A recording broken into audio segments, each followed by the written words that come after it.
All right, starting lesson 8.2, the quadratic formula. Now, a quadratic equation is an equation of the form ax squared plus bx plus c. And we could say y equals this. That's an equation because we have an equal sign. All right, now notice the highest power is a 2, right? Or that it has a degree of 2. All right, degree means the highest power. All right, in the past, you have been asked to solve quadratic equations by factoring. That's what we did in the previous chapter. But sometimes a quadratic equation is not factorable. So in that case, you must apply the quadratic formula, all right, in order to solve the equation. Now, finding the zeros, the roots, or the x-intercepts, all right, of an equation, they all mean the same thing, and they mean that you must set the equation equal to 0. Okay. Now here's the quadratic formula. All right, seems quite complex. All right, but it's actually quite easy to remember. Here's a little story that might help you remember it. The negative boy couldn't decide if he wanted to go to the radical party. He decided to be square and missed out on 4 awesome chicks.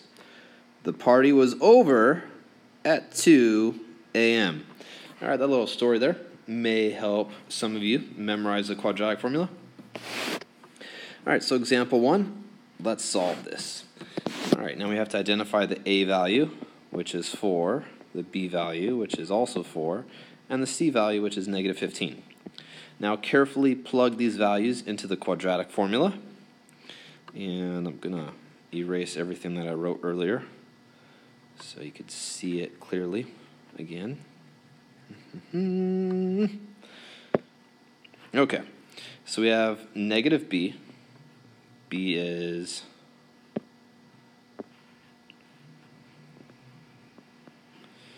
four, plus minus the square root of b squared. B is 4, so 4 squared, minus 4a, which is 4, times c, which is negative 15. It's all over 2a, 2 times 4.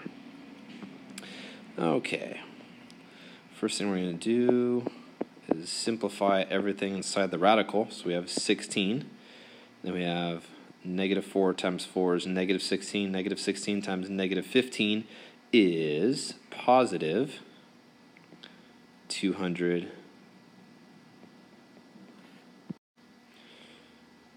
All right, and we have over 8. Now negative 4 plus minus the square root of 256 over 8. Now what's the square root of 256? If you know your perfect squares, you could get this easily. It's 16 over 8. All right, now there's 2 separate expressions to simplify because I have 2 scenarios here. I have negative 4 plus 16 over 8. Okay, that's what x is equal to. And I also have x is equal to negative 4 minus 16 over 8. So I get 12 over 8, which reduces to 1.5. All right, and I have negative 20 over 8, which reduces to negative 2.5. All right, so there's a bit of work involved, but it's simple stuff. Just take your time going through it step by step. Let's do another problem here. All right, for part B, I'll use a different color. So I have A is equal to 1, B is equal to negative 4, C is equal to negative 7. All right, so I have negative B, which is negative of negative 4. And then I have plus minus the square root of b squared, negative 4 squared, minus 4a, which is 1, times c, which is negative 7. all over 2a, which is 1. So I get 4 plus minus the square root of 16 plus 28 all over 2. And then I have 4 plus minus 16. Let's see, I get 44, square root of 44. All right, over 2.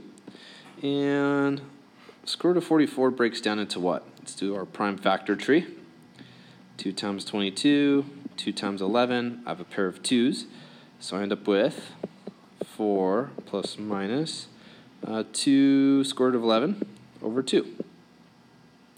Okay, now since we're working with a square root here that we can't simplify any further, we're just going to take this 2 and we divide it into both parts, all right, the left side and the right side. So I get x is equal to 2 plus minus 1 square root of 11.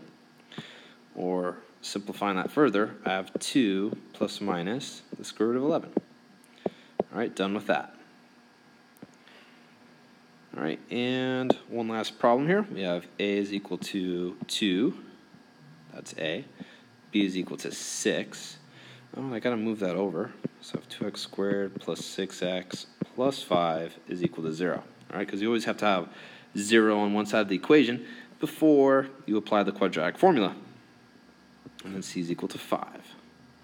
All right, so I have x is equal to negative b, so negative 6, plus minus square root of 6 squared minus 4a, which is 2, times c, which is 5, over 2a times 2. So I have negative 6 plus minus 36 minus 8 times 5 minus 40 over 4. Then on negative 6 plus minus the square root of negative 4 over 4. Okay, as soon as you get a negative inside the radical, then you know there is no real solution. All right, you don't have to do any more work at that point. All right, so there's 3 examples of applying the quadratic formula in different situations that arise. All right, the next concept, to determine how many solutions a quadratic equation has, you can solve it or more easily apply the discriminant of the quadratic formula. All right, the discriminant of the quadratic formula is the expression under the square root. So that piece inside the square root is b squared minus 4ac. All right, just figuring out this piece alone allows you to figure out how many solutions there are to the quadratic. All right, so if you plug everything in and your solution works out to be greater than 0, then you have 2 real solutions. If it works out to be equal to 0, you have 1 real solution.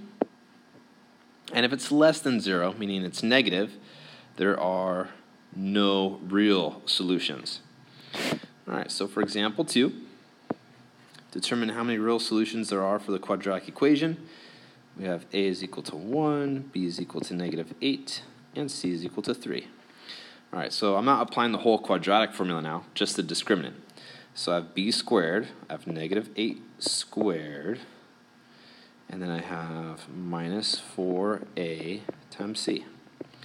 Now I'm going to use a little dotted circle because I don't know what goes inside here, if it's a greater than, equal to, or less than.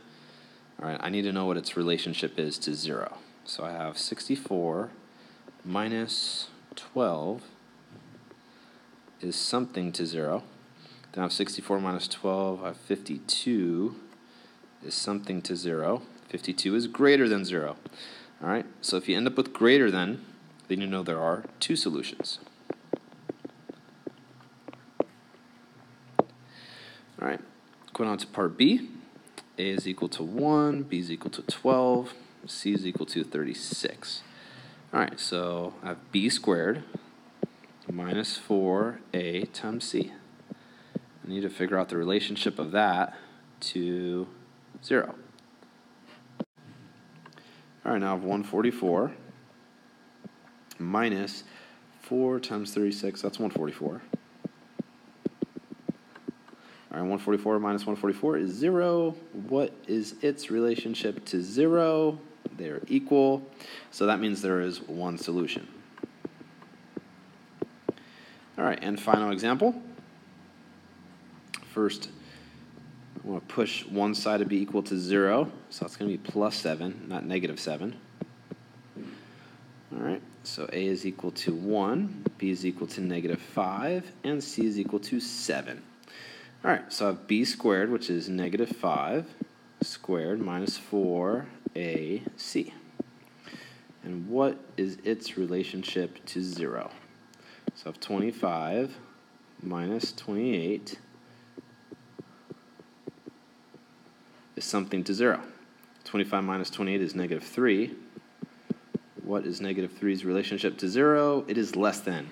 So that means there is no real solution for this quadratic. All right? So you're just applying the quadratic formula. If you want to know the actual solutions, and if you want to know just how many solutions there are in general, then you apply what's known as the discriminant of the quadratic formula. All right, if you have any questions, please make sure to ask. Begin the assignment